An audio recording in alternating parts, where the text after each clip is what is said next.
Hello everyone, আসসালামু আলাইকুম। ভাইয়ের শ্বশুরবাড়ি থেকে ইফতার নিয়ে আসছে আমার বাপের বাড়ি, সেখান থেকে আবার আমার শ্বশুরবাড়িতে ইফতারি পাঠিয়ে দিল। আমার মা আমার ছোটো ভাইকে দিয়ে কিছু ফল পাঠালো।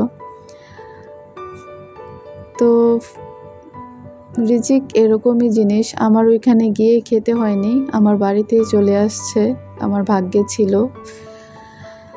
তো মা অনেক বলেছে যে তোর দুই ভাইয়ের শ্বশুরবাড়ি থেকে যখন তারা মেহমান আসবে আমাকেও যেতে বলছে, আমি যাইনি।